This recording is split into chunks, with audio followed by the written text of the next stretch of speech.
I spent the first 16 hours of today alone in a room with wires strapped to my head, all over my head, uh, where a lady would come in every like 2 hours and make me nap. And then she would come in 20 minutes later and wake me up.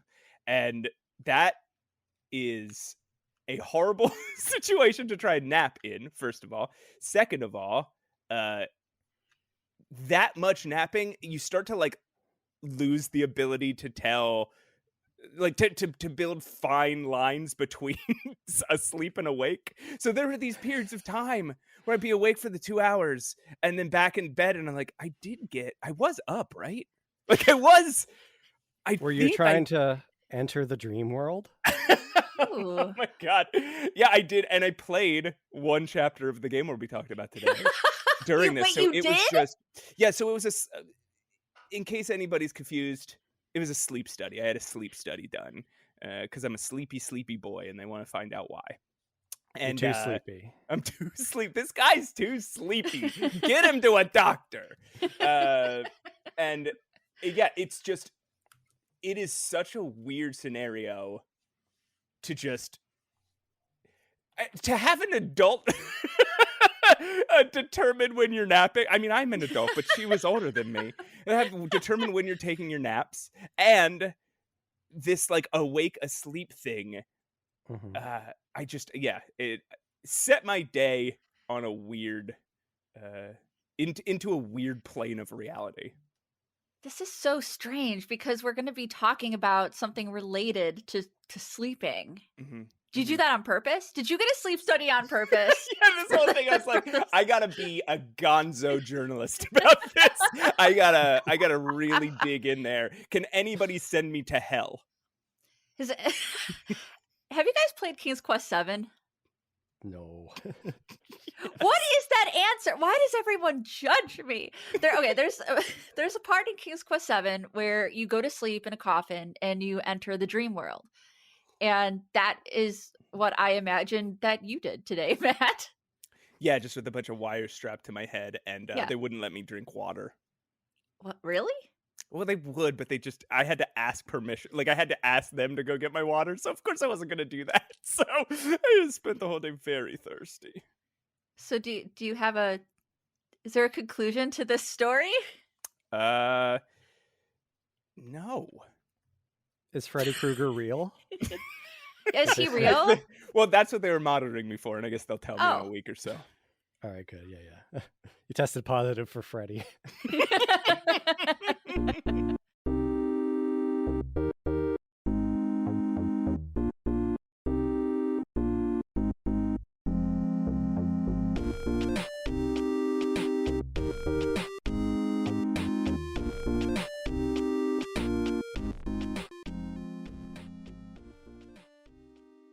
Hey everyone, welcome back to Save Your Game. I am one of your co-hosts, Pushing Up Roses. With me, as always, the tea caffeinated special strong boy, Matt Aucamp. Hi, Matt.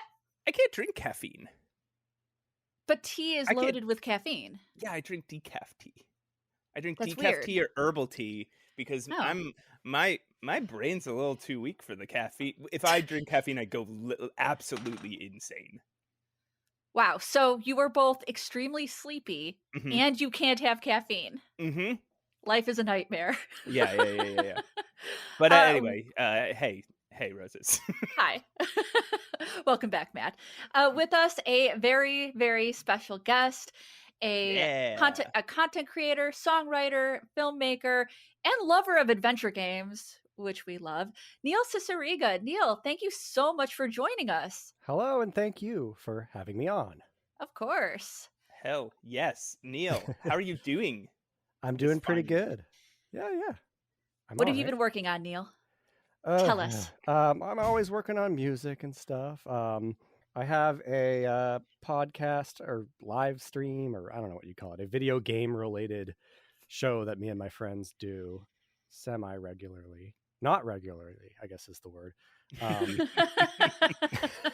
Irregularly. We try to get one out like once a month or so.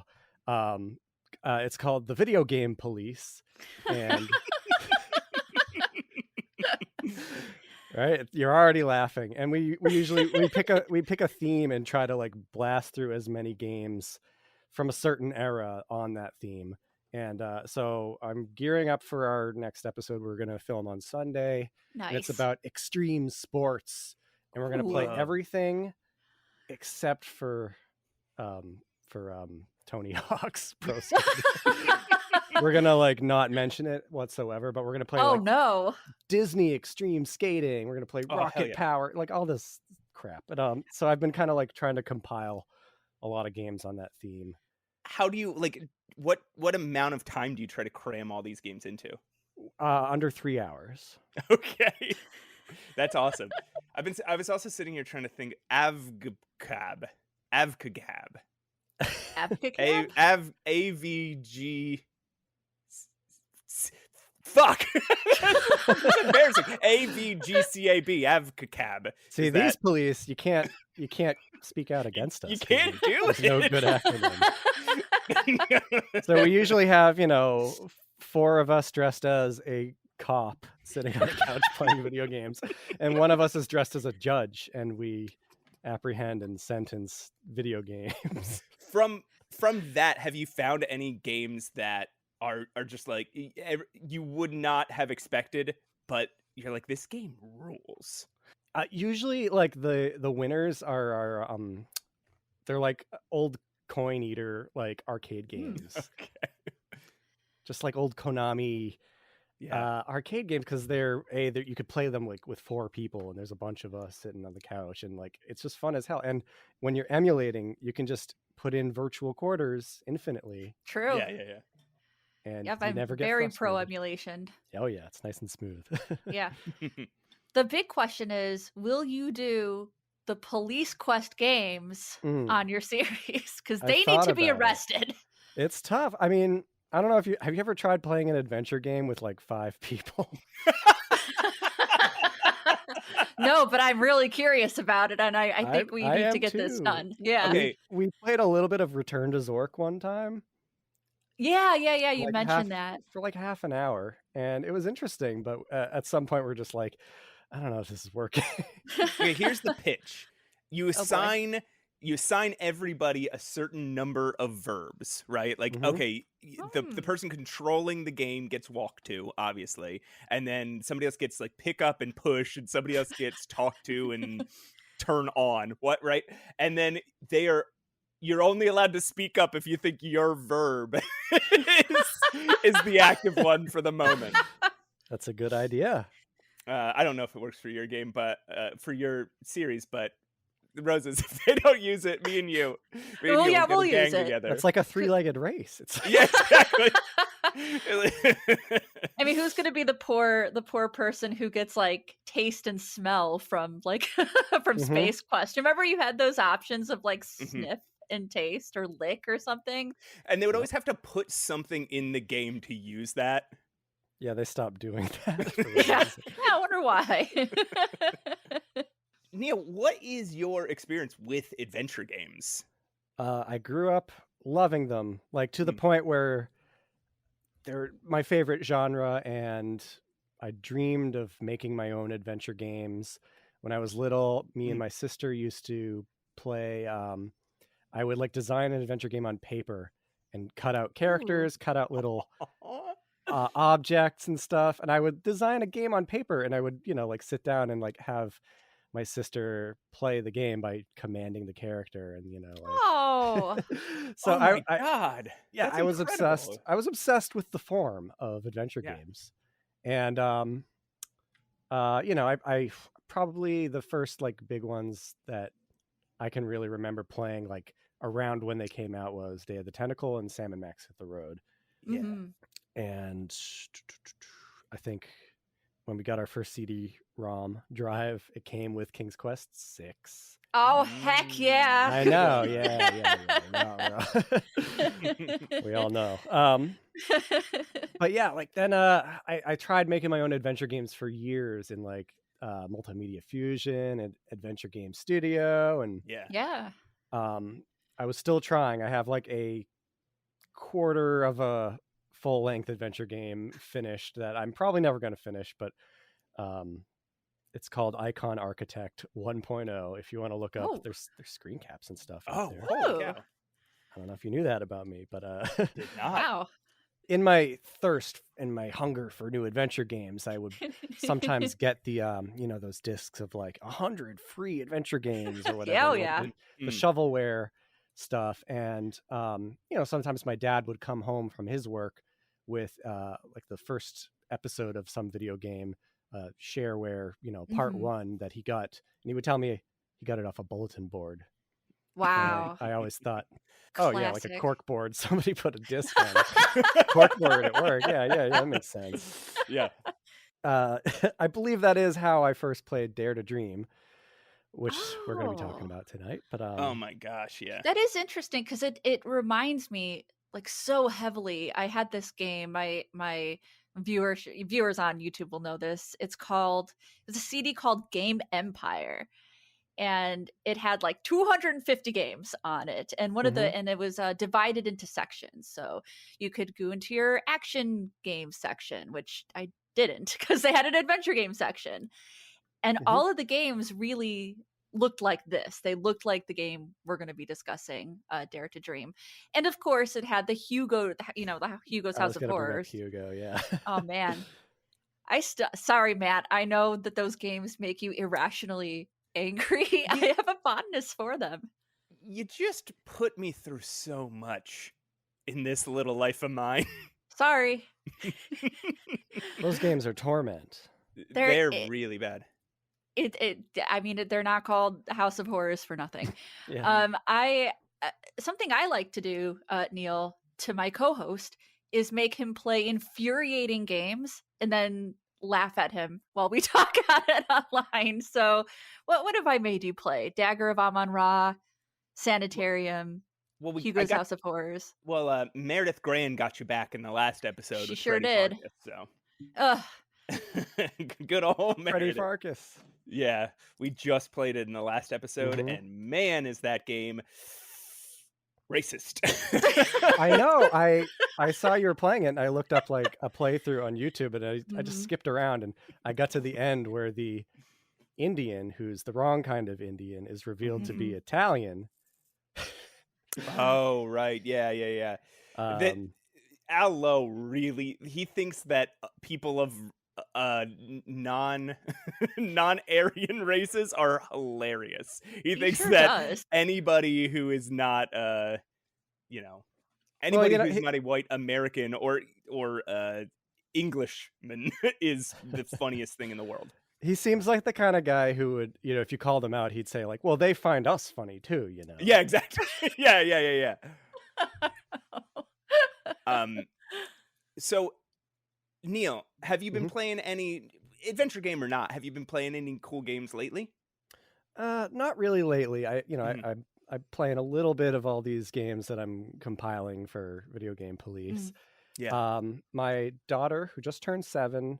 Oh, that's adorable. Yeah, I've played a bunch of adventure games and stuff with her, and she recently started replaying There Is No Game on her tablet. Oh, yes. Nice. Which is awesome. I love that game. That game's great. I was proud when she chose it to jump back into, because that sometimes it's a little hard to get her to focus on an adventure game. Sure. Especially if she's going to be playing just by herself, because it's so easy for her to just tab out and do something else if she gets stuck. Sure. But something about that game is appealing to even a little kid. That's amazing. Yeah, I can see that. I mean, you have the guy talking directly to you, right? And he's got this overblown, silly voice, and he's reacting to the things you do on screen. I could see that being. I feel like we all have kind of our first experience with something that breaks the fourth wall, and where you realize games can just make fun of themselves, right? Call out their own problems, and I don't know. It's just that's a cute one for her to be playing. She also randomly brought up Neverwhere recently, because I tried playing that with her months ago, and she was into it for 10 minutes, and then she was really put off by it. Oh, huh. and she still remembered like the name, and she's like, that game was creepy. Oh, I relate. Honestly, I was scared of everything as a kid. Mm-hmm. That's just so interesting because when I was young, I'm gonna start sounding very old and like old man yelling at cloud in like 2 seconds. I had 2 games that I grew up on, and one was King's Quest 3 and the other was Space Quest 1. And I just can't see any child like wanting Yeah. to willingly play those games these days, especially with the parser. I think indie games, especially on a tablet or something more accessible for kids, is pretty brilliant, honestly. Well, because games are good now, right? Why would you spend Oh. time playing these old games that were when people were still trying to figure out what games were? When there's so many other options. My son, I also like could never get him to focus on adventure games. Always wanted to, but and he showed interest in Monkey Island. He showed interest in a couple things. Never beat them. And I remember one day I came downstairs, and he was sitting on the computer, and and this was when he was in his mid-teens. He's 19 now, and he was just playing that. Do you know the game Unforeseen Incidents? Mm-hmm. That point and click from a few years ago. He was just sitting there playing that, and he played the whole thing through in like 2 days. I was like, why that? Of all things, like it's a great game, but that's just such a weird game to just pick and be like, oh, I've never played a point and clicking game. I'm gonna sit and play Unforeseen Incidents beginning to end. Maybe it was just advertised to him on Steam or something, and it caught it's caught his eye. Sometimes a kid has to discover something themselves. They can't, it's like, if your parent tries to push it on you, it's not cool. But if they pick it out personally from Blockbuster or whatever, like, Yeah. I've, with my daughter, I started playing adventure games like with her as, like, bonding experience. Pretty young. I forget how old she was, but like as soon as she could kind of understand how they worked, I did, I popped her in front of, I remember Day of the Tentacle, she like couldn't read yet, but she learned where all the verbs were. And that game was really easy to play on like a touch screen. Yeah. And so we have gone through Day of the Tentacle, Sam and Max. I think we did all 3 of the first Monkey Islands. She actually got through Loom with me. Oh, wow. That's a mature one. Yeah, she was pretty captivated by it. And the Dig, too. We did the Dig together. No way! Yeah. The Dig is that's such a slow kind of burn of a game. It's so pretty, though. And I think I think the key was I made it like a tradition when we go down to Grandpa's house. He has a computer there that he doesn't really use, and I installed ScumVM on it, and I got a bunch of games. So when we're at Grandpa's house and we don't have the normal TV and tablet and all her toys, all there really is to do is play on this computer, and we'll be, spending the weekend down there, and we'll just focus on a game when, we're not socializing with family. And that's so sweet. So adorable. Yeah, I feel like that kind of gives her the bored 90s, nothing to do but play a game experience, which you really need. I think that is how you motivate yourself to get through a game of this vintage. Yeah. No, that very much reminds me of when I was a wee Roses.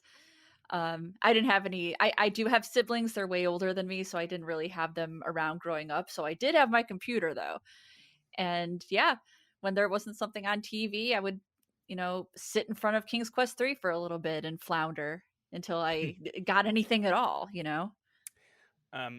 Speaking of Roses, I thought you were going to say, speaking of floundering. Speaking of floundering, Roses, have you sat in front of your computer and floundered over any games this week? No. Okay. As if I have the time for that. I mean, I have been revisiting Wanderstop a little bit, because I think I might do like a little video on that because I felt like so inspired by it. Sure. But I've beaten it. I've already played it, so now I'm just in the revisiting, taking notes thing. And of course, I played the game that we're going to be talking about today. Yeah, Wanderstop is still, it's fascinating. I can't sit and just dig through it the way you have, but I pick it up every couple of days and spend, an hour or so in it. And it's still a really beautiful game, and it still gives you a lot to think about. Yeah. Yeah. And I'm extremely introspective to a pretentious degree, to be frank. So I can't wait to do my little philosophical video on it.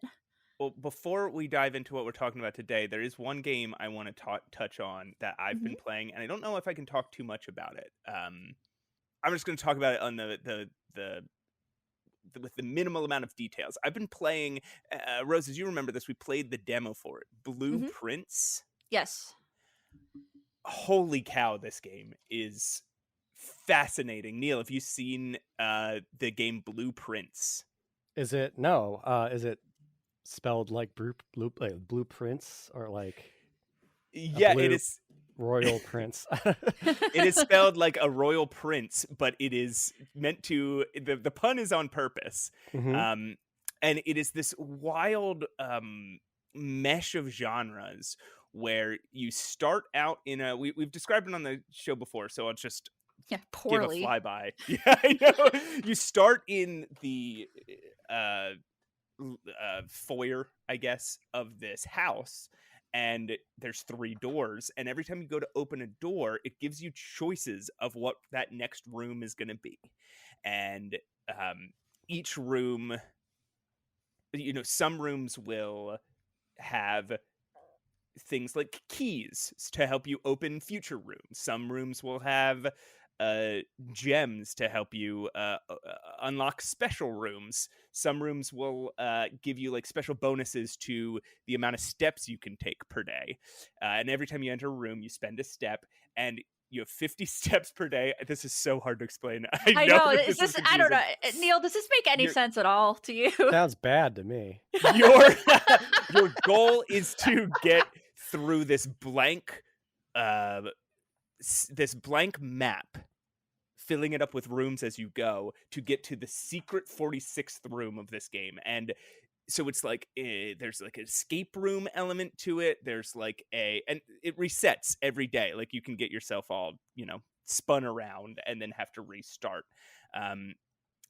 There's an adventure game element to it. There's escape room element to it. There's like a deck builder element to it. There's like I guess roguelite element to it, because every day you start fresh. It is a fascinating game, and I've been loving it. I've been so absorbed into it. It's kind of like it's kind of hitting me the way maybe like Animal Well did last year, where just out of nowhere, this incredibly thoughtful, incredibly unique, mind-blowing game just pops up, and you're like, what the fuck is this thing?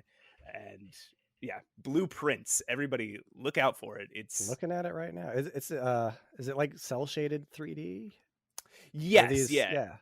It's fairly detailed cell shaded 3D, but yeah, that is the art style. Looks cool. It's very cool. I highly suggest everyone check it out. I feel like this is going to be a game that people are going to be talking about a lot, or maybe I just will. Yeah, or just you. I just know I'm going to be bad at this game. First of all games that are in first person scare the shit out of me. Even Myst. So I was terrified to even boot it up. And then there's logic puzzles, and then I don't know, my brain has been wired by King's Quest. If I'm not putting the cheese in the wand machine, then I don't know what I'm doing. It's true. I like illogic puzzles. Yeah. I haven't opened a room with a cheese or a wand machine yet, but that doesn't mean that it's not in the mansion, Roses. Okay. It could be there. There could be cheese. Have you guys noticed there's a lot of cheese in adventure games? Like I feel like I always have cheese in my inventory. You see cheese in an adventure game, like, I gotta get that cheese. Yeah, you gotta get it. Human remains? Man, if you don't have human remains in your inventory, I don't know what we're doing here. A heroic theme should play when you find, like a piece of trash. Which I feel like we find a lot of in. It's like when Luke gets his lightsaber back, As adventure game fans, as people grew up with adventure games, did you guys as kids just pick up a bunch of garbage on the ground? Yes. Yeah, same. I Wait, had a little what? box. I had a box full of treasures. I didn't keep many of them, but yeah, just like little pieces of pens, like discarded broken jewelry, just like anything that I found on the ground was just like in the pocket immediately. I might need it later. Mhm, yeah. Okay, there's something wrong with both of you. I never did that. Probably because I was too afraid to do. I was afraid of everything. I did collect rocks and Mhm. paint them though. Because Neil, I don't know if you know this, but I'm an artist. Okay, do you want to move on to the next? I realized I hadn't told Neil that I'm an artist yet, and I had Yeah. to get it in. Yeah, if you don't, then I like your art. Thank you. Yeah. Oh. you guys never heard the episode. There's one episode where Roses didn't tell the guests she was an artist, and they hung up on us and then hacked our computers and deleted their audio file. It was a bad day. I So- just can't even believe that. So before we take a break and talk about the game, Neil, do you just want to tell everybody what game we're playing today? We're playing the 1993 Epic Mega Games adventure game, Dare to Dream, written and drawn and programmed by Cliff Bleszinski. Yeah, it's Incredible. I it's cannot going to be wait. a wild ride. So, Roses, you want to play some Lancey Binkarino, and we'll talk about Dare to Dream.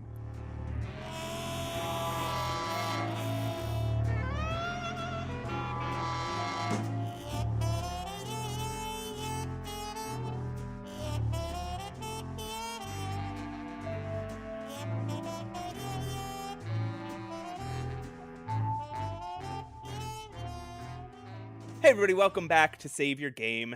I'm Matt Allcamp. That's Pushing Up Roses. Hey. And that's Neil Cicierega. Hello. And guys, we have a treat for you today. We're going to be talking about a series of 3 games, as Neil said, called Dare to Dream. Neil, how did you find these games? They found me, man. Wow.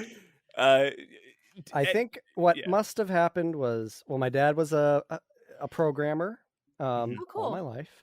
He would sometimes bring home shareware, Yes. free entertainment for the kids, because we had computers pretty early adopters of stuff like Windows 3.1. Mhm. So I do have a lot of early memories of just messing around in Paint when it could do dithering, like Yeah. that era. I spent 16 hours in Paint. Oh, that yeah. was- Character map, what's this? Oh, wow.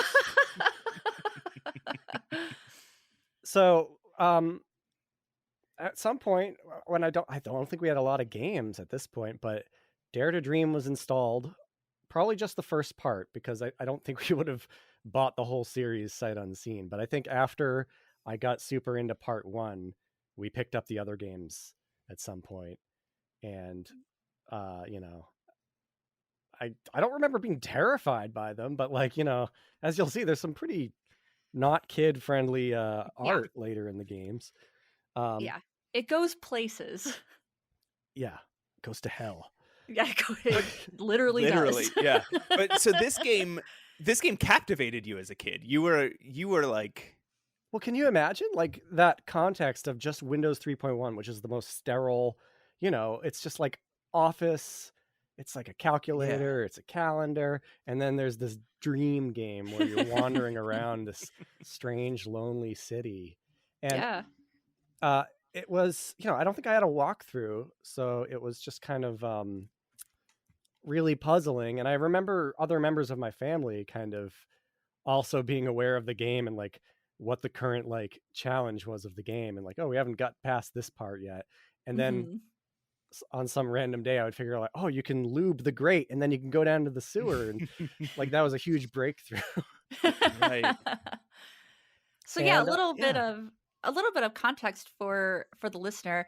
This is Cliff Bleszinski's second game. after you suggested this game, Neil. And I want to make it clear that, we let our guests pick the games that we're going to talk about. Neil chose this game, and I went down a rabbit hole of looking up stuff.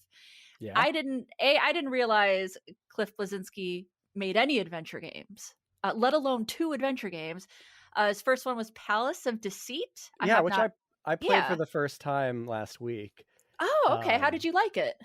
I dug it too. I think I would have also been into it. It's got a lot of similar. It's like the same engine. It's like, how do I describe this? The engine that this game runs in is like 3 separate windows, minimize, Yeah, literally the windows from Windows 3.1. Yep. Exactly. There's a status box on the bottom. There's like the game area where you can click on stuff, and then there's like all the buttons and inventory button and selected item and all that stuff is on the left. So his first game, Palace of Deceit, was kind of like the trial run for Dare to Dream, and you play a cool dragon who's trying to escape from a dungeon. And yeah, you're just kind of going around finding secret hotspots and picking up items, and you can die in that one. Oh, okay. I was wondering if you could die. Obviously, I was using a walkthrough to play Dare to Dream. Is there no way to die in that game? No, I don't think so. Yeah, as far as I could tell, there's no way to die. I tried to play this without a walkthrough. I tried to play each game without a walkthrough, and every time I got to like sort of a new set of scenarios, I would try. And man, I just do not know how you could have possibly done that. So you need weeks. It needs to sit on your hard drive with a save game that you just load up every once in a while and you just fart around because because you can't die and you can't get stuck. It feels a little more safe to do that, just try everything and don't worry about any time, restraints. Because what are you going to do? Like you don't have you're how old was I? Like 8 or something when I played this. Yeah. Right. So the interface is like if anybody's ever played the ICOM simulations games like Deja Vu or Uninvited or Shadowgate, it's kind of like that. Yeah, where you have a series of, like you said, windows. And I feel like those had to be an inspiration for. That's what I've heard. I don't know if he himself said it, but I think he must have been inspired by those. I kind of wish there were more games like this because most adventure games were on DOS. They could have a lot more colors. I really dig the color palette of this game. It's all just like the stock Windows 16 colors. Oh, I love it. It's very rudimentary, but I think it's a feat. Cliff Bleszinski, he had an interesting career. He went on to be a game designer on Jazz Jackrabbit and then Gears of War. Which means a lot to me. Same. Yeah. But Gears of War and Unreal, not so much. Unreal, yeah. Yeah, I'm in the same boat. I played so much Jazz Jackrabbit as a kid. I've never played a second of Gears of War. I'm sure there's people like screaming at the podcast right now. Like that is no, Cliff Bleszinski is like legit. Between those 2 games that we haven't played, he's one of the most successful game developers ever. Yeah. Just on the hugeness of those games. And from what I can tell, I think people just don't like him. I think he's not a popular character. I think not I don't know. so much. He's had some old man yells at cloud moments, and I think he can get a little abrasive. And I think he also really represents that like cringy penny arcade era of Game Bro grossness. Yeah, I can see that for sure. But this game he made, I think he was 17. Yeah, he was very young. Yep, extremely young, even younger with Palace of Deceit. Like, it's so fun to play a game made by a 16-year-old. I don't know, like a game that like manages to be as playable as that. But still has like the aesthetics and like this is gonna be so cool. Girls are gonna like me after they see this game. Like, oh, you sweet summer child. Yeah. No, and he was very young, and even though he is an abrasive character, I actually think it's worth playing this game and reading his book called Control Freak. And we'll get into it. We'll get into it, but Yeah. I also picked up the book and read just the relevant part. I haven't gotten deeper into the later years, but like learning just how personal this game is. Yeah. Blew my mind. Yeah, real Cliff Bleszinski as a kid went into a sewer and met a crocodile with a sombrero on, and it really, really personal stuff. No, I think I really think it's something really great. I can't recall a lot of games that have an indie developer expressing trauma in an adventure game. You see that now. I think you see a lot of that now in indie games. But this was pretty dark for the time, for 1993. Yeah, this is auteur-ish in a way that like maybe some text adventures might have been, but I have no idea. I don't really know that world. But I mean, text adventures were definitely auteur creations. They would usually have a single author. Yeah. But I don't know if they got as personal as this does. I mean, like playing it through, and revisiting it over the years, I've come to think of it as like, oh, this is like such edgelord trash. But like now understanding that like, oh, there actually is like some personal trauma being worked out in this game. I can kind of like see the whole package, and I really appreciate what it is, despite its flaws. Yeah, and it does have flaws. It is nutty in those first couple chapters. So, Neil, how would you describe the plot of this game, if there in fact is a plot? Should we go to this chapter by chapter? Should we say go chapter by chapter? Yeah. Because the tonal whiplash is important to these games. It is. Yes. Chapter 1 is just a cityscape. It's like very blue and gray, and is this kind of like you guys had the music, right? Like the MIDI music playing. Man, the music is so good. Same composer who did Jazz Jackrabbits, so I was like dancing it out. I thought the music was fantastic. I feel like we should fade up some of the music like here in the edit. Oh yeah, get the sound blaster warmed up. Hell yes.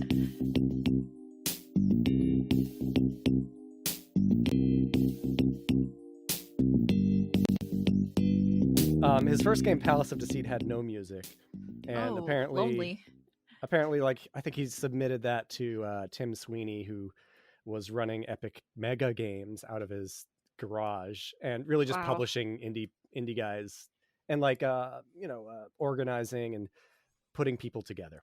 Like they didn't have an office or anything, but he basically just like, hey, I know a guy who can write MIDI files for your game because that's the one thing you can't do.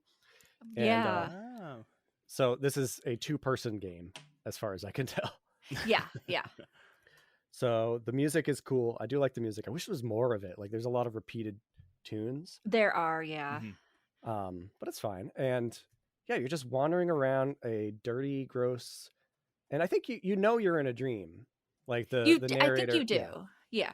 The narrator will comment and say like, "Oh, what's this doing in my head?" Like stuff like that, which is already a cool idea for an adventure game, to be like consciously aware that you are in your own subconscious and like, this is what I'm doing. Why am I doing this? What does it all mean? I think the characters, they just flat out tell you like, you're just dreaming this. And if you don't get, a grip, it's going to go bad. It's going to turn into a nightmare or something, shade like that. Even in the story so far, like there's a story so far button, which is interesting because I never read that as a kid. There's no paragraphs.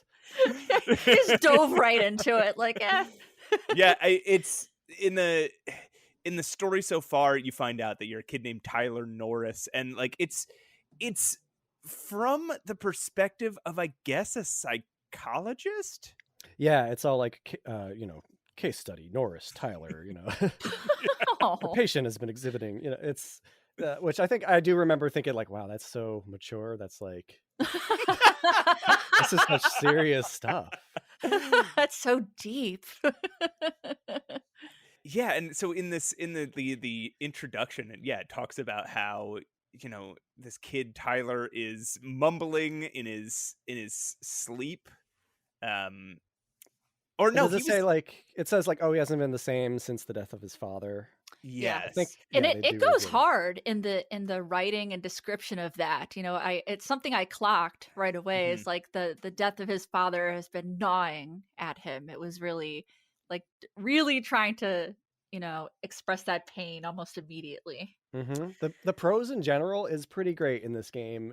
There's like misspellings and misuses of words in Yeah. a way that a 17-year-old who thinks they're deep would write. But Yeah, yeah. Which is every better than- 17-year-old. I Yeah. thought I was I thought I was extremely deep when I was Yeah, 17. it's like it is the writing of a 17-year-old, but a 17-year-old who is a fairly good writer. Yeah. Yeah. But yeah, then the narrative explains how you're in a dream and you're trying to understand your own thoughts. I think that's honestly really a mature concept for a 17-year-old, trying to understand your own thoughts. I don't know, man, that like hits me in a it makes me feel some kind of way. Are either of you able to like articulate a plot though after the game starts? From the moment you wake up in the alley to the moment you step through the gate, like what would you guys say happens? No, there's no plot.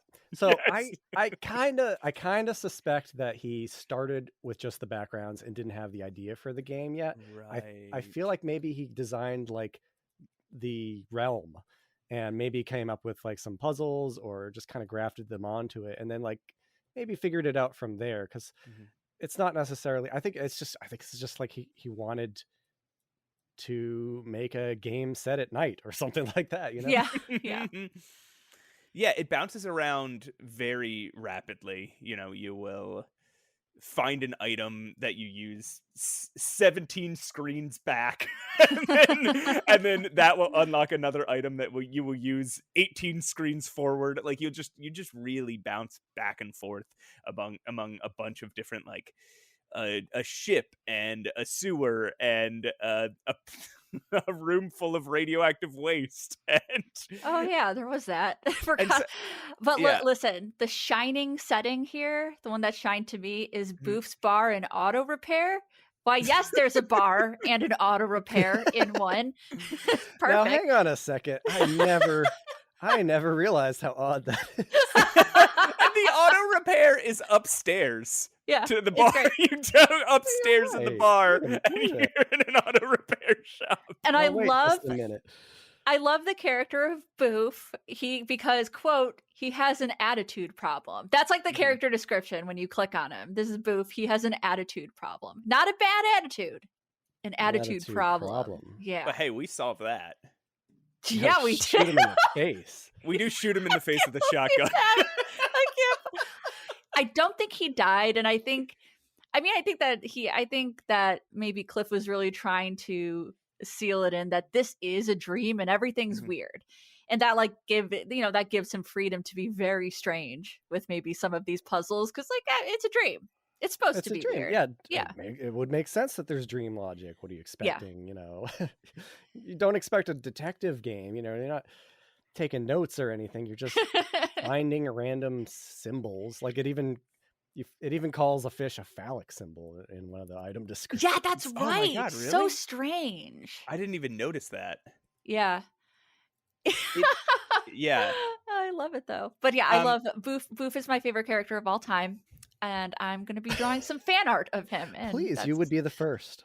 I'd be the first and only person to draw fan art of Boof from Dare to Dream. It's also funny because he writes on all this stuff, right? Like when you get any item from, and Boof just has a bunch of random items that you need, and you'll end up either threatening him with something or giving him something that he never told you he needs, but like you just do it and then he gives you an item. And every time you look at an item that belonged to Boof, it's like it has Boof written on the side of it. There's something very cute about that, about the way he wrote this game. Mm-hmm. Speaking of cute, like all the other characters are just animals, just talking animals. That's true. Yeah, I guess in the second part, you kind of go a little Alice in Wonderland a little bit. Things are very fantastical in the second part. Also, I confused myself early on because for some reason I thought our name was Terry. And at the end of chapter 1, you meet your best friend whose name is Terry. And I was having a crisis. I'm like, is this game more symbolic than I thought? Are we both Terry? And then I found out our name was Tyler. I was very, very confused for a short amount of time. I don't want to spoil the ending, but you're closer than you think. Yeah. I don't know if either of you guys ever. There's a difficulty setting at the beginning of this game, which is interesting. And not knowing what sort of game I was in for, I did click the easy difficulty because I had to get it. Oh. I knew it was an older game. I knew I had to get it done for this. And I was assuming that if there was a difficulty setting, you'd be able to, you could die, or there was some sort of combat in it or something. No, it just deletes some of the puzzles. So I was following a walkthrough. Like I said, I tried to solve it on my own. Just nothing. But I was following a walkthrough, and it was like, I was like, what do you mean use brick on ship and get the fish? I'm not getting any fish. But then it was like, then use the fish to get the key or whatever. And I was like, I already have the key. Oh, interesting. Why is there already underwear on the toxic waste? That doesn't seem right. Someone's been here already. There's this thing that goes throughout the game, and I don't really know what it is. It's called the Key of Enigami, right? That's mentioned a couple times. I always just called it the unicorn key.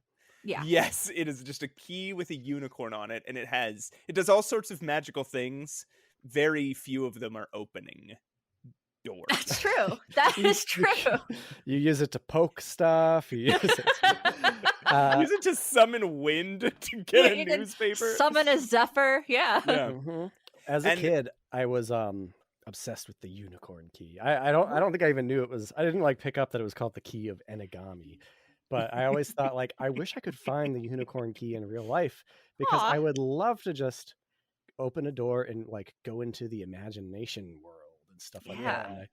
And I remember because of this game, I really got into the idea of lucid dreaming when I found out that was a technique people used, and I was never able to do it, but it legit, this game got me interested in I remember reading things you never knew existed, catalogs, and seeing nice. lucid dream eye mask that will trigger your lucid dreams, and I gotta get that, and I never got it. Please tell me that was an infomercial that you saw that on. No, it was a catalog, a magazine we right. used to get. Yeah, like the way in comic books they used to advertise X-ray goggles. It was basically that. Yeah. There's also a weird moment of Christian messaging in this game that I don't think ever comes up again. Well, the main villain's name is Christian. Yeah. Yes. And we do end up in hell.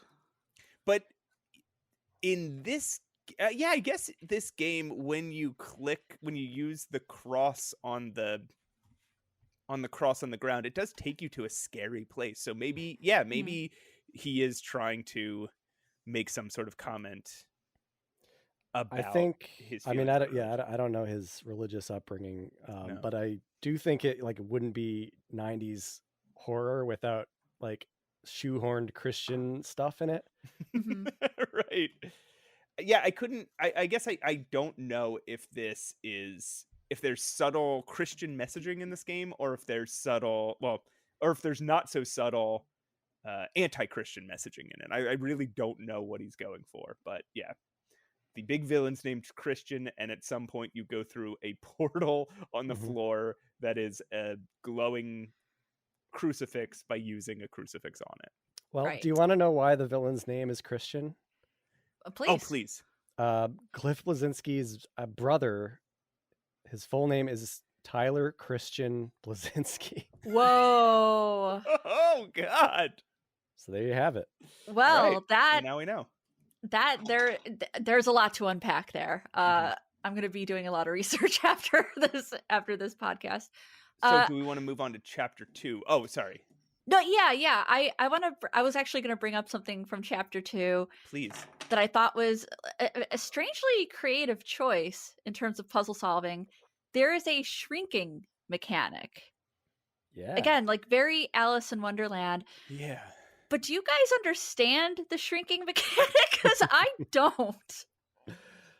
No, like I just know you find shrinking pills. Yes. And it's just a prescription bottle. And if you want to go into, say, a patch of grass, you just select the shrinking pills, you double click on the grass, and then a Windows alert box pops up and says, you pop in a pill and you shrink.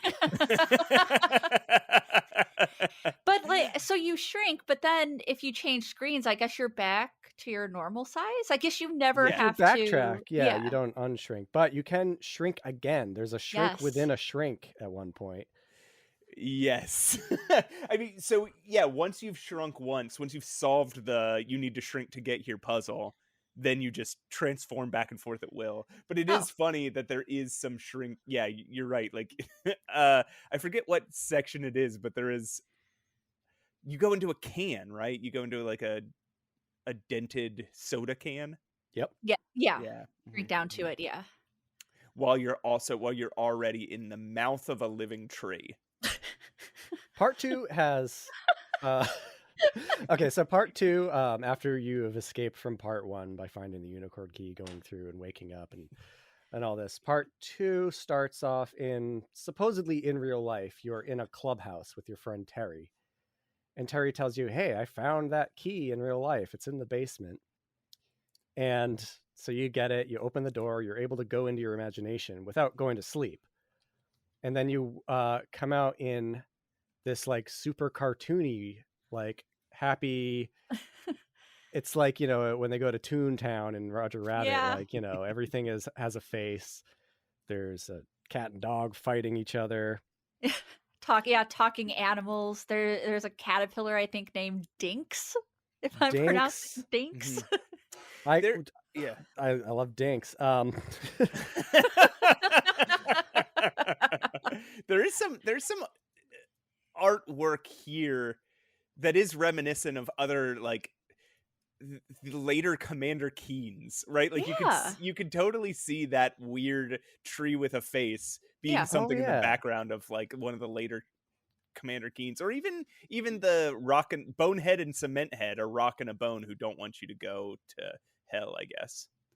You know who they reminded me of? This is going to be a very Rose's answer. Yeah, there are 2 characters in this game that don't want you to go to hell, and their names are Cement Head and Bonehead. And they very much reminded me of Bump on a Log and Stick in the Mud. Yes, I knew you were going to say that. Yeah. And I just kind of wondered if there was any inspiration there from those characters. Yeah, quite possibly. I wonder. I do love the faces on the trees. There's like what limited animation there is in this game. The trees will change expressions every like 4 seconds. Yeah, and they're all true. Super dumb faces, just like cross eyes, just like they're really charming. If Cliff Bleszinski wanted us to learn one thing from this game, it's that trees are fucking dumb. I love it. It's really good. And then in part 3, you see like the evil versions of those trees. It's pretty cool. But yeah, part 2 is all fun, lighthearted. It's supposed to represent like here's like the pure-hearted child, like inner child that you're exploring, that you have to get through to get to the darker, suppressed emotions. Yeah, and even the cat and dog that you mentioned, they're in this kind of standoff, almost this cartoony, you know, Tom and Jerry standoff, where one has a gun pointed at the dog, and the dog has like an anvil over the cat, and they don't do anything. I think the whole time they're just in this standoff, and I'm like, that's very cartoony. It's interesting. I think this was the most creative and maybe best chapter. this is the chapter where they actually give kind of clues as to what you're supposed to do next. Like, I think you could play this chapter without a walkthrough. Maybe maybe without and it's there's some parts of it that are kind of coherent. Like, there's some characters that have motivations and have feelings about the other characters in the game. I kind of liked this middle chapter quite a bit. I like it too. There's definitely more characters in this part. It feels like I feel like this is my least favorite one, just because like the graphics and tone are annoying. I miss Boof. I mean, I miss Boof. Well, Boof has a cameo. Shows up. Oh, that's true. There's this one weird part of the game where you go into the woods, you solve a flower puzzle, and then you traverse through. I counted it. There's 7 screens, all just to get a crowbar. It's very King's Quest 1 with its backtracking. Like, I'll give it that. Half the data of this game is just like you going to get a crowbar.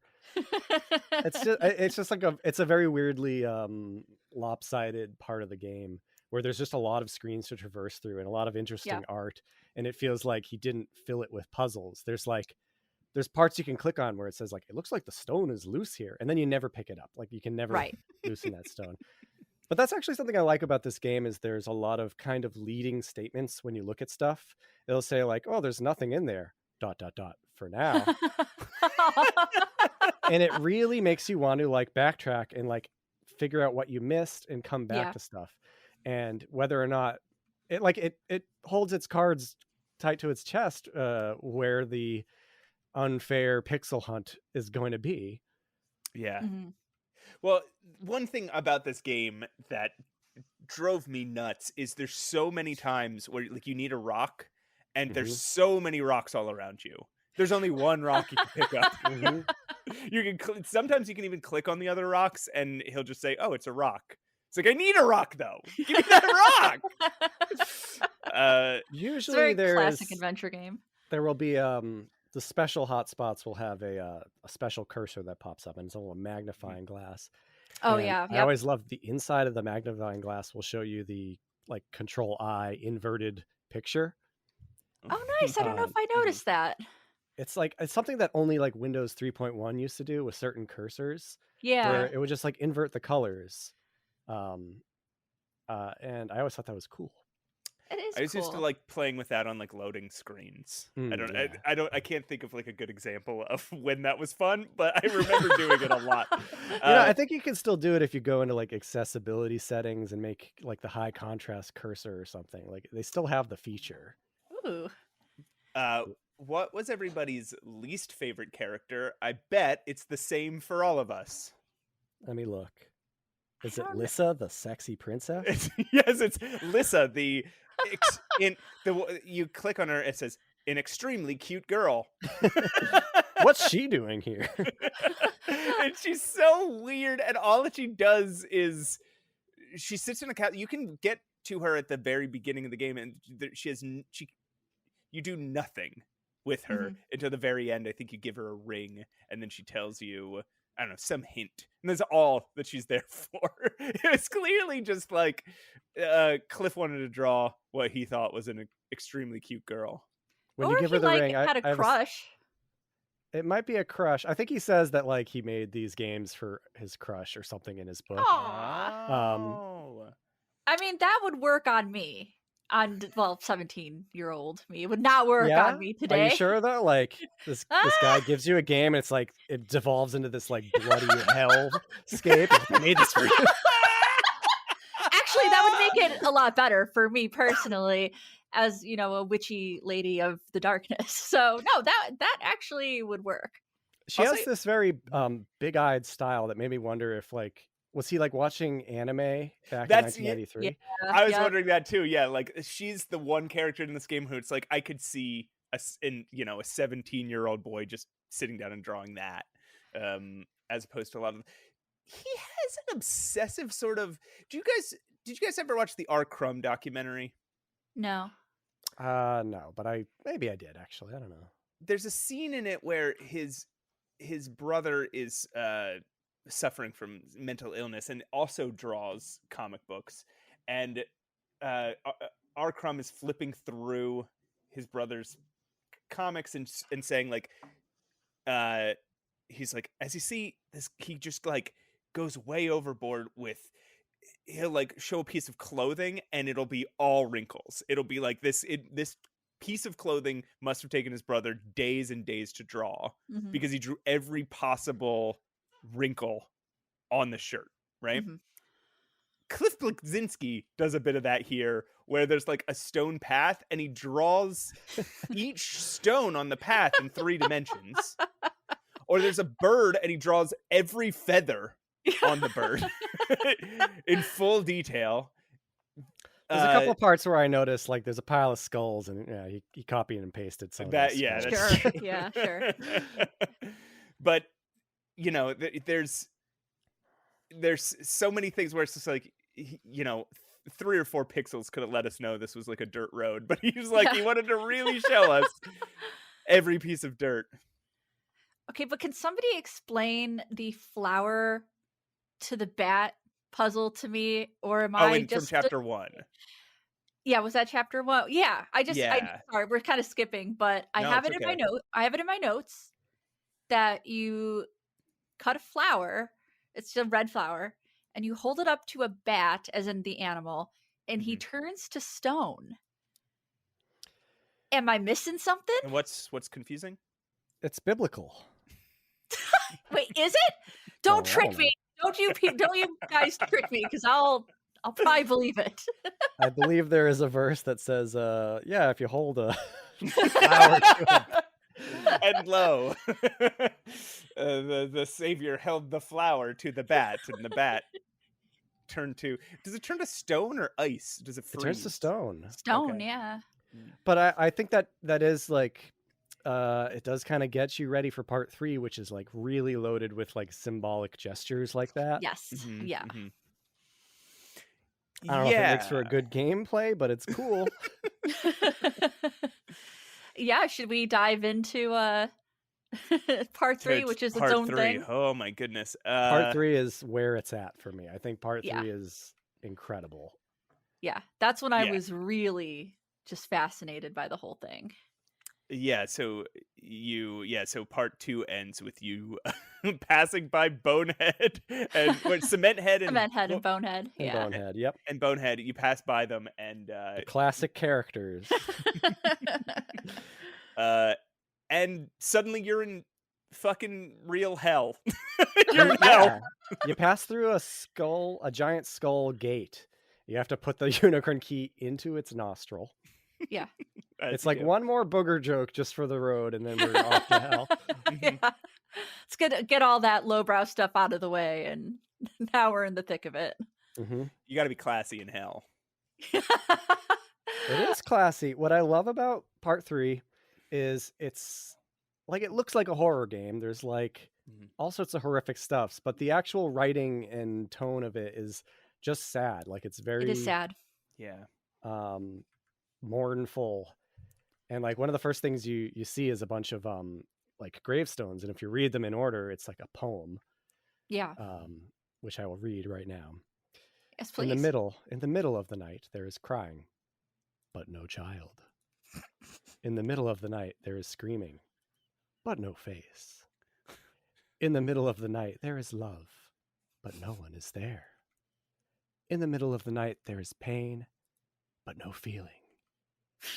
In the middle of the night there is fear, ... but nothing to be afraid of. Oh. Wow. Yeah. That sounds like it came out of my 5th grade diary, to be honest. 5th grade. I was a very deep goth child. I know, but I mean, like 17-year-old Cliffy B would... I'll have you know, I'm... Yeah, this chapter, I was telling a friend of the show, friend of mine, Lazy Game Reviews, also known as LGR. Who I And believe owns a physical copy of this game. I'm sure and the original hardware and all the other games that, he's a big Jackrabbit fan too. And he had read Cliff's book, which is a memoir. And I was he never got to the third part. So I'm texting him. I'm like, it gets really dark. Like, you got to look this up. This is wild. And he texted back and he's like, that makes sense, because he lost his dad at a kind of unexpectedly at a young age. And then he went on to document that he had been assaulted by a man he met online at age 15. So this kid really went through a lot of trauma. And then that changed my whole perspective on the third chapter. I realized that it was kind of an expression of trauma. And so many of the puzzles you do, I have it kind of written down here. The puzzles are doing things that act as relief, right? So there's like a bloody stump, a talking tree, except this one is in hell. Yeah, the character's name is Bloody Stump. Oh, is that his name? It shows you up in the title bar of the window, the characters' names. I thought that was just a description. Just all right. Bloody Stump. Somebody left a dagger in his quote back, and you relieve him of that pain. You take the dagger. And there's other characters you do this with too. They're all like symbolic of release and there's releasing pain. There's a boy floating in a river, and he's just like, my father is further down the river, and oh God, it's so sad. It's so sad, and you have to cut him loose so he can float downstream to be with his father. Yeah. It really is sad, knowing the context, and it gets gory as well. Unexpectedly, I'm like, oh, there's some gore in this game. There's like a bit of dripping blood here and there, up until you get to the really gory. It's really just one scene. Yeah, it's one scene. The artist Solomon, who you like go through, like you go into like legit hell where there's like a river of lava, and you go through into like a torture chamber of some sort, and there's just like a flayed skinned man. Basically Frank from Hellraiser. Yes. Yep. And my cat is using the litter box right now. Sorry, a moment of privacy, please, for the cat. Thank you. Everybody stop listening. I don't know if you can hear that. They have the flayed artist who, I guess Christian was jealous of his artistic abilities, or of his imagination rather. Oh yeah, the line is like, he hates imagination. All the characters are talking about Christian. Whenever Christian's not on screen, everyone should be talking about saying, "Where's Christian?" It's like that Simpsons. Oh, never mind. And Christian is, you meet him at the end of the game, but like up until this point, he's just a character that people talk about, and he's always torturing people and sticking daggers in stumps and monster. He's a monster, and he's just like, he represents the repressed anger and frustration and sadness in Cliff. I mean Tyler, and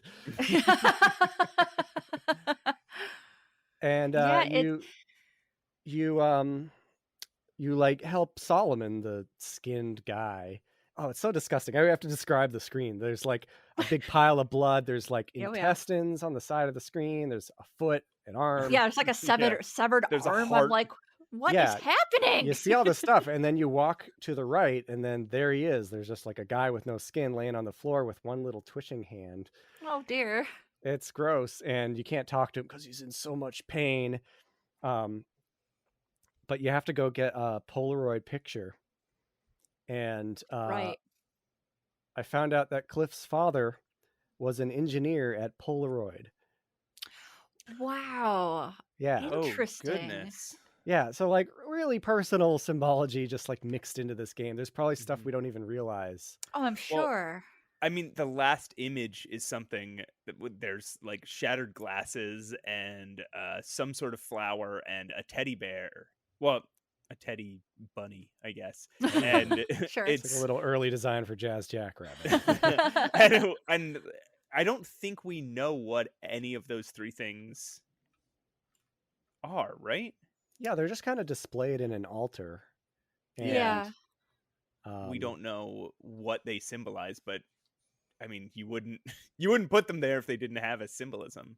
Sure. Well, one of them is a rose, which can mean whatever, right? It can mean beauty. Yeah. The Windows icon for this game is a rose on a pile of blood. Yeah. Wow.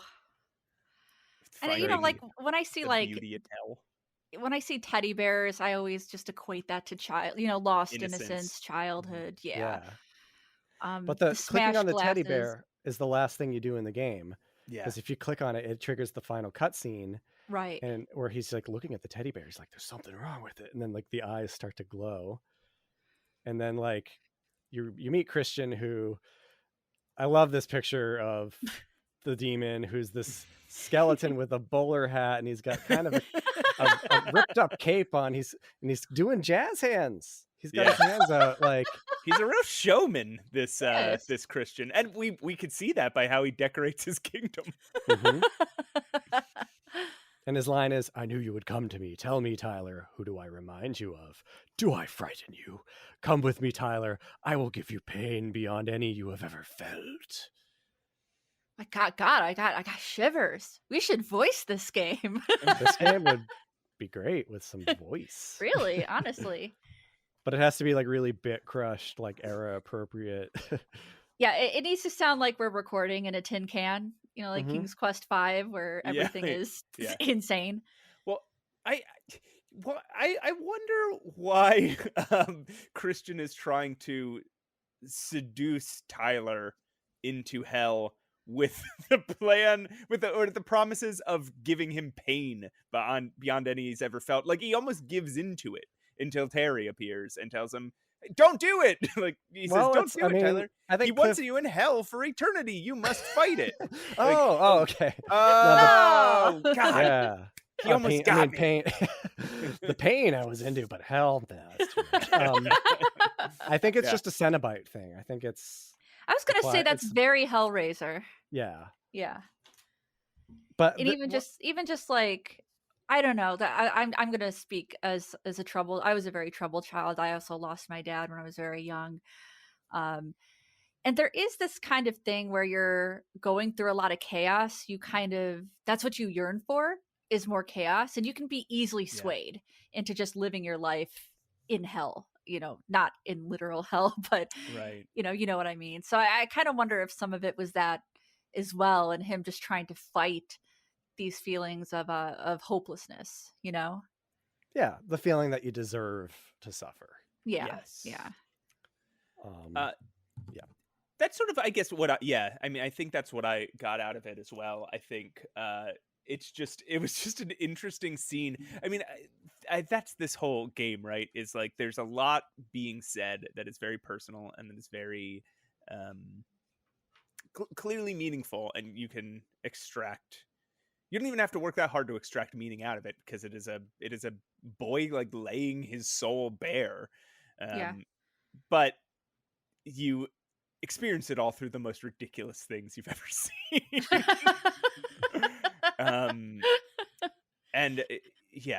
Hey, don't call Bloody Stump ridiculous. He played an important role. Can we talk about the key, using the key on the paper and summoning the wind? What is that? That was not summoning the wind. I think he was just trying to reach the newspaper with the key, and then suddenly a gust of wind blows. That is not how I interpret it. Me neither. Yeah, me and Roses talked about that puzzle for a second before recording, and both of us got the same idea that, the key summoned some wind, but it went awry. The key. God, we have like a smart person on here to be like, guys, no, that's not.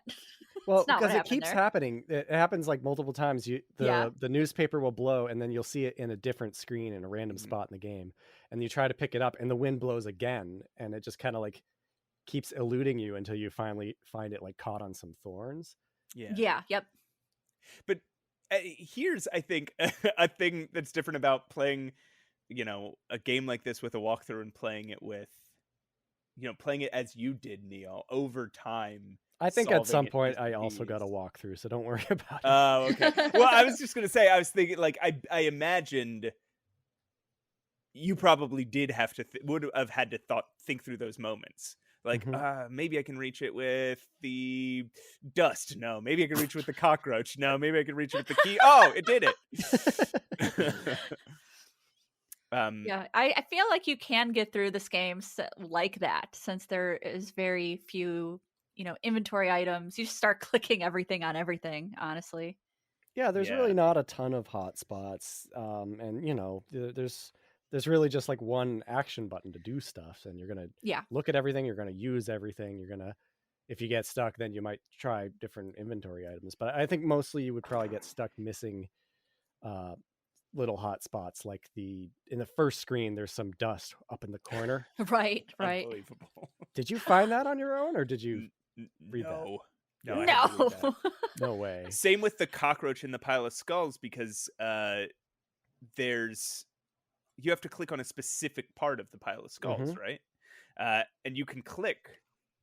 You have the look cursor, the interact, indicator on the entire pile of skulls, but you have to click in the lower left-hand corner to find the cockroach. At least the cursor changes, because Cierega didn't always clue you in that you were hovering over something you could click. You really had to just use your eyes.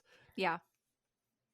Dare to Dream is a little kinder. It made a valiant effort, honestly, and I was pretty impressed by I'm inspired. I want to make a game like this with the windows. I want to make this game. So you need to load up Visual Basic 1.0, which is what this game is made in. No. Which is not for games. It's for applications. Yeah. But, no, I did read that he programmed his first game, Palace of Deceit, in Visual Basic, which that's a choice. That is a choice. When it's all you got to make do. I used to try to make games in Visual Basic. I don't know if I ever I was going to say, if I ever have attempted. I tried to make a game in Ruby once, which is, if anyone knows what that is, a programming language. All I know is that it's on Rails. Yes, Ruby on Rails. And I tried to make a game and it didn't work and I gave up. And that was my experience with trying to make a game. I also, like Neil, I have one of those, like, probably not 25% completed, but some percentage completed AGS games sitting on a hard drive somewhere. Oh, sure. I have a Twine game sitting around somewhere that is not even worth it. But someday I'm going to make my dream, which is going to be a murder mystery adventure thing, extravaganza. Set in the universe of Dare to Dream. Like, I bring Boof back. Boof. He's got an attitude problem. I'm going to call it now. Boof was the killer. Sorry, Roses. Sorry, you just spoiled it. I know. Well, I think Boof was probably the killer, right? I can't make but it was a revenge killing for he killed Tyler. Thanks a lot, guys. You can't. The guy shot him in the face with a shotgun. You can't blame him for a fishing rod. But he lived. He did. He's fine. He's fine. Maybe it changed his attitude. Maybe he needed that. I think Boof does say, like, in the first game, Boof does say, like, if you're not careful, all these characters are going to come out of your mind into the real world. He does say that, like, he says something like that. They don't really, because you ask him if he's real, and he's like, no, but no, just casually. My favorite line from the third game is at the end, where in the final cutscene, when you and Terry have just defeated Christian, and Christian yells, "My destiny! No!" Yeah. you hit him right in the destiny. Wow. Yes. He got his destiny. I have a bunch of screenshots of this game I want to post. Like the whole end animatic is very, it's all on black, so there's like very little art to do, but they're bigger sprites than the characters are all drawn bigger. Yeah. And it's just told in a very cool, limited way with just like text and a picture, just a little graphic novel basically. And it's all like eyes floating in darkness and stuff like that. Yeah, I think it's cool that he decided, when he finally had to show Tyler he would just show a pair of eyes in the darkness. I think that was really I think it's a single smart choice. Single tear. Yeah. Oh man. And he like gets out of bed, he wakes up and he goes to visit his his father's grave. Mm-hmm. And it shows like the real like death date of Cliff's actual father on the gravestone. It's very sad, and it says, "Dad, I destroyed the evil within. I love you, Dad, and I miss you so terribly. I will never forget you, Father." That is And so sweet and sad. I know. And then it goes back to like the final like wrap up from the I guess the psychologist talking about how well Tyler's much happier now. Like, you know, Oh. and Well, and it did says that rumors abound that he still keeps that key somewhere, just in Oh, case he wow. ever has to journey into his mind again, in case he has to dare to dream once more. Oh, he said the thing. He did. Great wrap-up line. Hey, did either of you get the fact that it was two warring personalities before that final text box? I didn't even pick up until recently that Terry is just in his mind. I always thought, yeah, Terry is his real life friend. Yeah. Yeah, so did I. I didn't But get Terry, that either. Terry and Christian are the two sides of him, right? Yes. And Right. Tyler, yeah. Yeah, I mean, I think there is something really interesting that he's saying there, is that this idea of if you let trauma and pain, if you live in that, if you obsess over it, if you let yourself fall into that, it's a hell from which, you know, you will have trouble escaping from. Like, you will cause others pain. You will become a purveyor of trauma yourself. And then, you know, this other side, which is this happy-go-lucky innocent side where you're trying to pretend like none of it exists. Mhm. And that Tyler kind of finds this middle way between the two. Yeah. Admittedly, a lot more on the Terry side, but still. Sure. Mhm. Sure. No, Yeah, I thought it was such a great effort from a young person, you know, like a going legit through high a lot. schooler Yeah. who was contacted by a like a guy who was Tim Sweeney was like 22 or something, Right. and just like hanging out on bulletin boards, and I think he saw like the demo or something for Palace of Deceit and got in touch with Cliff specifically to say like, I would like to publish your next game. I think you have what it takes. Wow. And for a high schooler to like get something like this personal out into like the world of games, like there's only so many games being published per year. Yeah. 1993 is like kind of unheard of. Like, I can't think of another game like this from back then. Right. No, I can't either. It's really incredible, and you know, And I then think he made if you, Jazz Jackrabbit. yeah, and then he made Jazz Jackrabbit. I think in the book he legit says like, I needed to do something like completely different, so I just ripped off Sonic the Hedgehog. Oh, well.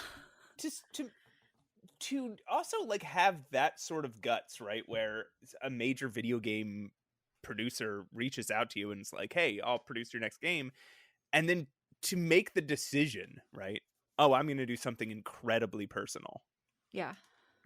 That's a really bold thing. I think that takes sort of the arrogance of a 17-year-old Sure. to Totally.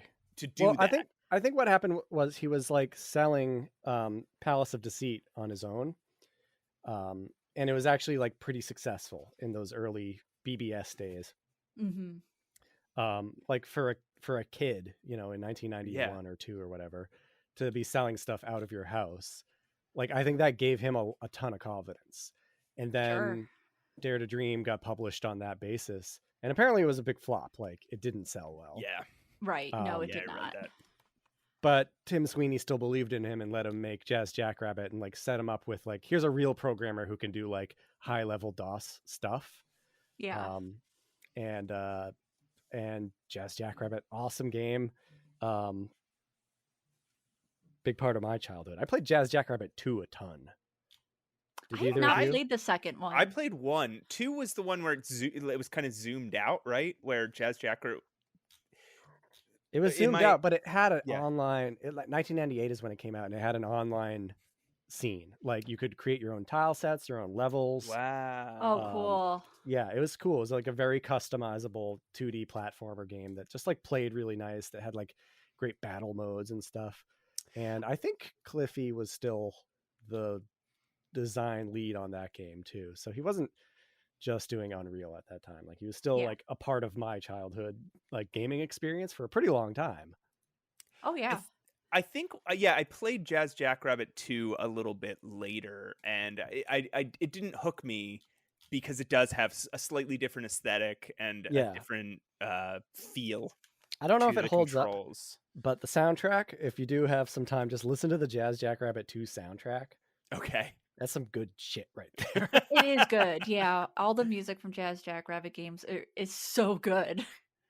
And I looked up that composer because I thought I think his name is Robert A. Allen, I think. I looked him up because I think there's another composer who did Sierra whose name was also like very similar. And I'm like, that can't be. Like they cannot be sharing composers, and they were not. No. Also, they sound Jazz Jackrabbit has like a big demo scene aesthetic to it. Mm-hmm. I don't know if you know demo scene, but it's like a lot of like Amiga like programmers and musicians. They make like tracker music, and they would just release basically like graphical tricks to like run on a computer, and it was like a competition, kind of like who can like make the prettiest like 3D spinning cube in the least amount of code, stuff like that. Oh, cool. I like that. And I think like the programmer for the Jazz Jackrabbit games was like a Dutch guy who did that, and the music is also very similar to like the old Amiga music that people would release on bulletin boards. Just a very different aesthetic to that game than what like Sierra and LucasArts were doing. Yeah, for sure. Absolutely. But we're pretty off topic now. But like, yeah, no. I think. Do you guys have any final thoughts about Dare to Dream? I liked it. I am glad I played it, and I feel inspired. I'm glad you liked it. When I pitched it to you, I said like, I have two options. Here's the crazy option. Yeah. Dare to Dream. And I was really pleased that you had never heard of it too. Yeah. No, it's a great thing to discover, honestly, and to kind of look into. And do you want to share your other option that you had given me? I didn't look at your episode list closely enough, and I said, Sam and Max Hit the Road. I know that game back and forth. Great game. Would have loved to talk about it. If you ever want to recover it, we just do it again. Or we do another episode sometime. I also, I played the hell out of Curse of Monkey Island back then. Oh, sure.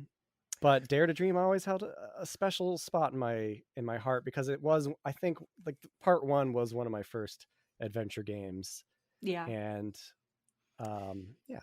it had always perplexed and like just held a almost mythical, spiritual place in my heart.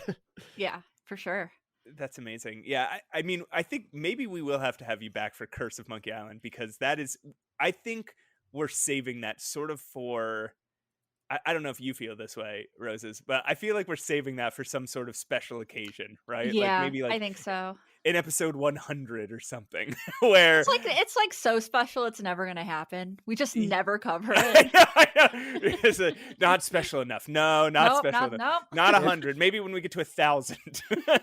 But it's I think an incredibly important game for the two of us. Mm-hmm. Yeah, me too. I'll have to tell you though, if you do have me on for that episode, I might be kind of hard on that game. Whoa, we like a challenge. I mean, I think there's something, I think that's interesting, because so many, it is so beloved.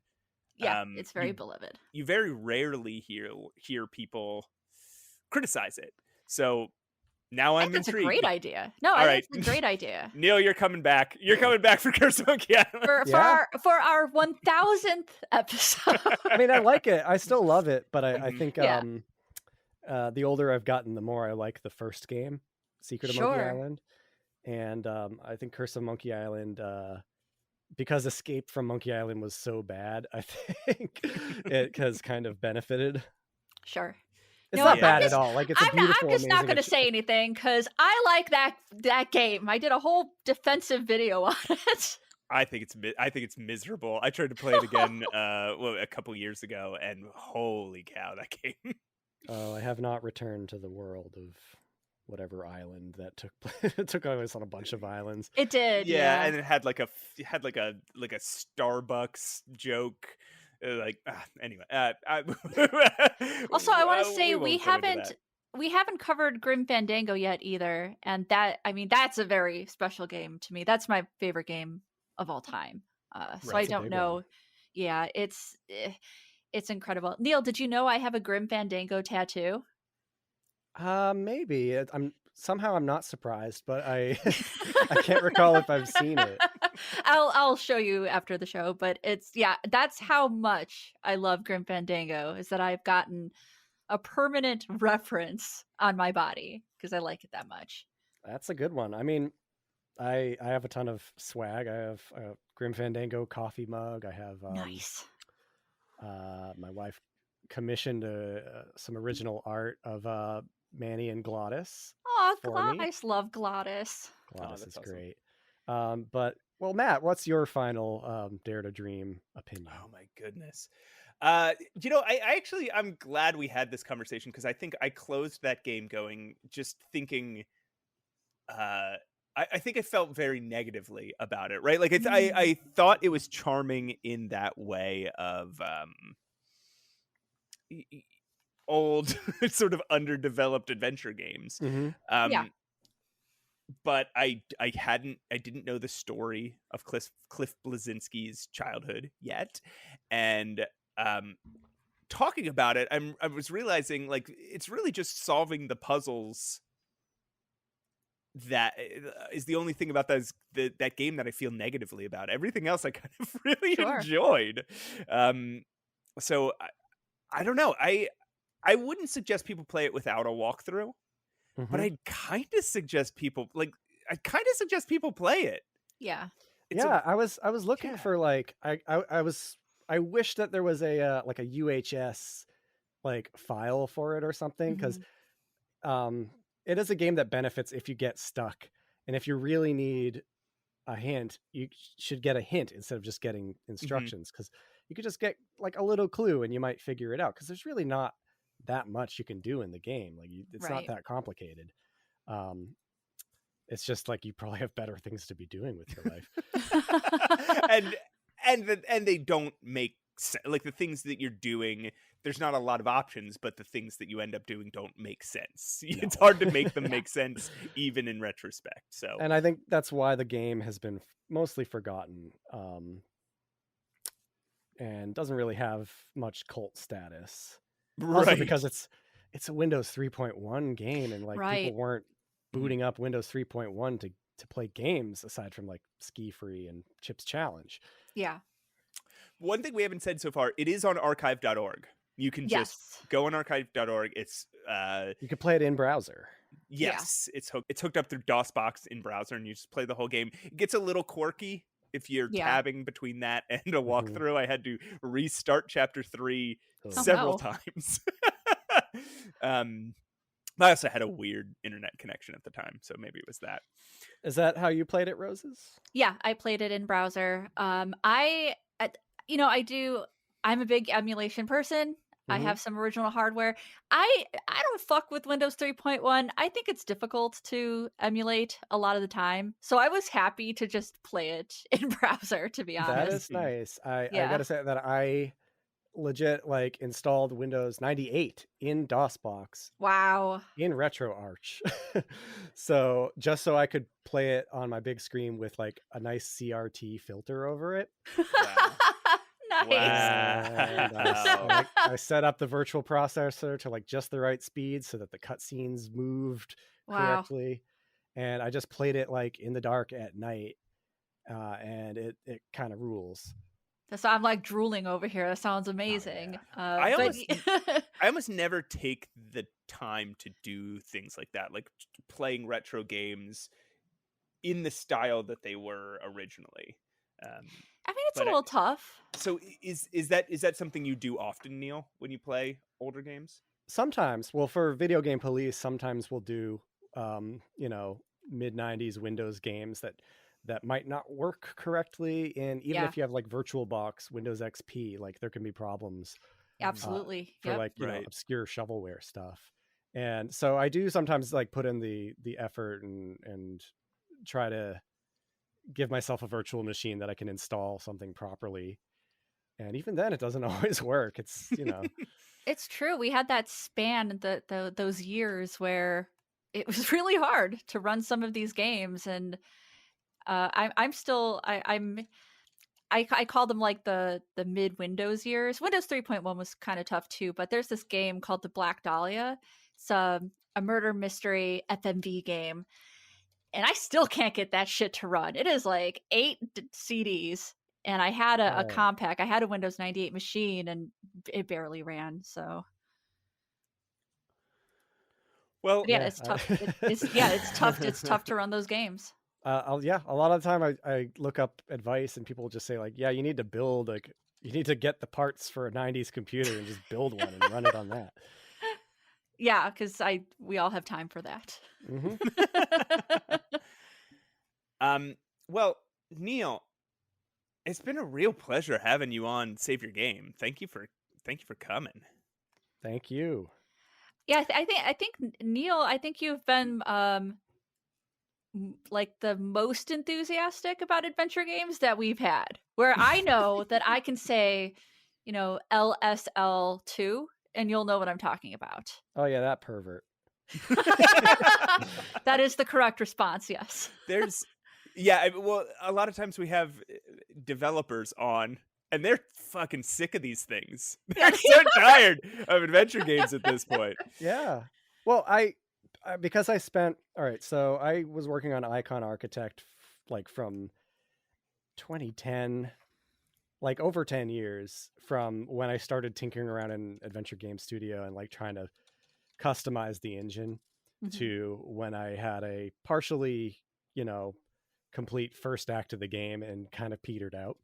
And during that time, I like spent so much time thinking about adventure game design and what I like about retro style adventure games and what I like about the genre in general.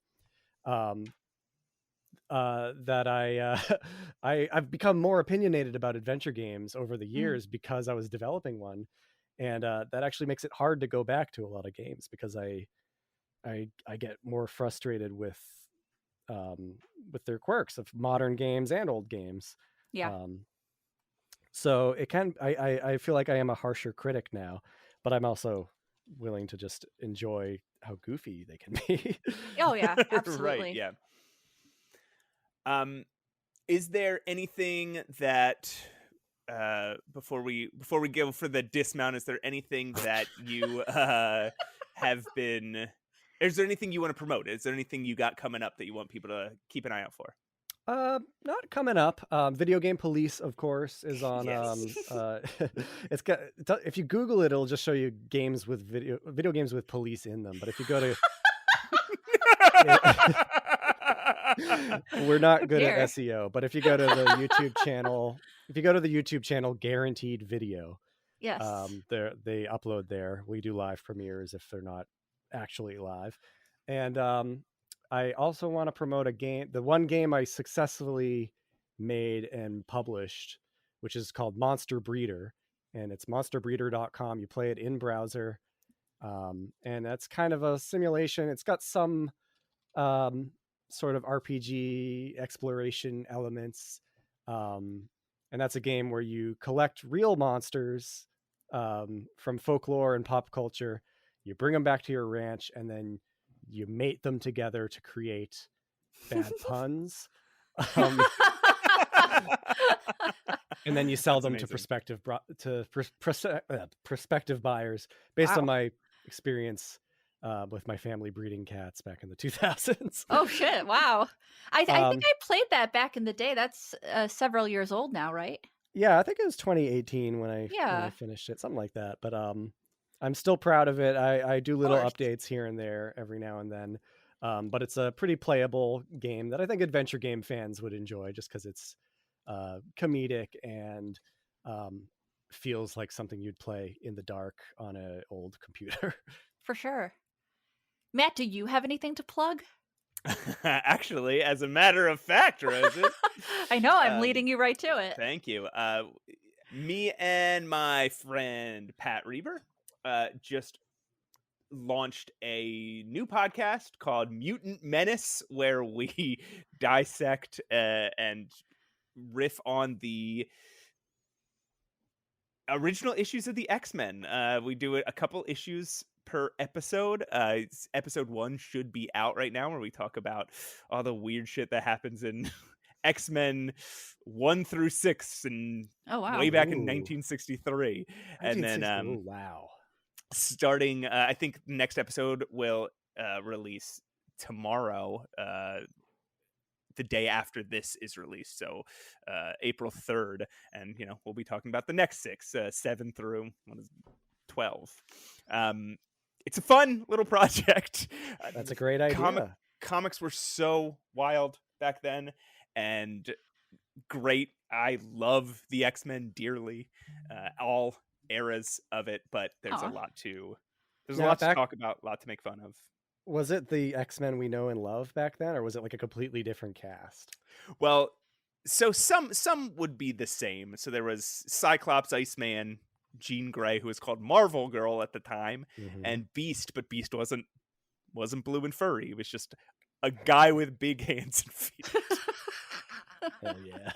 In the first couple issues, he's not even particularly smart. Like, Stan Lee makes a kind of a throwaway gag in one of the issues where Beast is going through some difficult training routine, and he says, "Hey, you gave this to me because I'm the smartest one, right?" It's clearly a joke, and then suddenly the next issue he's doing trigonometry with his feet. It's like, you feel like Stanley was probably just kind of like skimming the previous issue. Like, okay, what was the deal with this guy? Oh, smart. Okay. So Wonderful. there's still, it's wild how much Stan Lee and Jack Kirby set up in the first, their first 19 issue run, but it's so, it's still so different. There's so much that's being, they're building the, what's the phrase? Building the plane while it's in the air. So what? Really fascinating. I've never heard of that ever. No, is it building the car while it's driving? I don't. Hey, you get the Sure. You get the metaphor though. So yeah, check it out. It's Mutant Menace. You find it any podcast place. Roses, do you have anything you want to talk about? You can go to my channel and watch my stuff. Hell yeah. I do. I am working on something kind of fascinating. I don't know if you find men are a fan of the monkeys, but I am. And I will be covering one of the monkeys split off in the 80s and did his own visual record called Elephant Parts. It won the first Grammy for the category of music video in 1982. Ooh. I think that is fascinating. I think that nobody knows that. And I'm going to be doing a video on that, so you can look out for that in the future. That sounds really awesome. At this point here, I usually promote some of the economic blackout dates that people have been, our little bit of political action that we can promote. I at this point though, I think there's some more important things going on than just protesting the companies that supported Donald Trump. I think and demolished their DEI programs and stuff. I don't know what the effect of political action is right now, but I think the two things that I am paying the most attention to at the moment are the deportations. There was in Massachusetts just today, there was a student who was, arrested at school on the campus of, what's that? Tufts. On the campus of Tufts. There's a national protest day. If you are the sort of person who could join a protest action, that's April probably 5th, what go you to should be devoting your energy to at this handsoff2025.com moment to find your local protest action.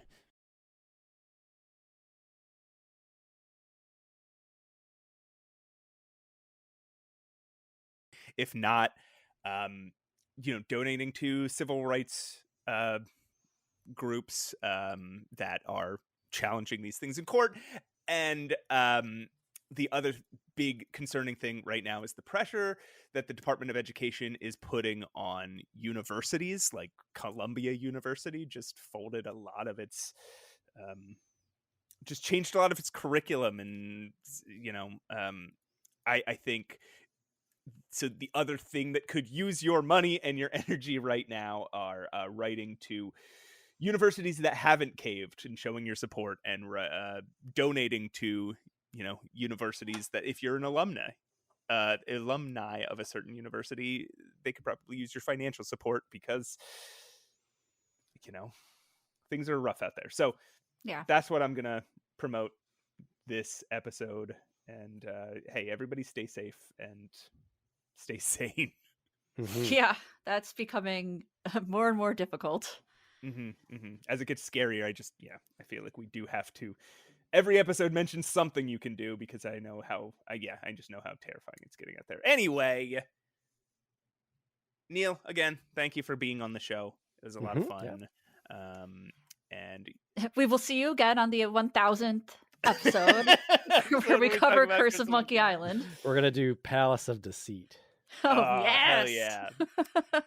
And check us out, Save Your Game Podcast at Instagram. I promoted enough stuff. Roses, you know what I was thinking about today while I was sleeping and waking up and sleeping and waking up and sleeping and waking up? I was thinking to myself, podcasts is art. Yeah, and art is suffer.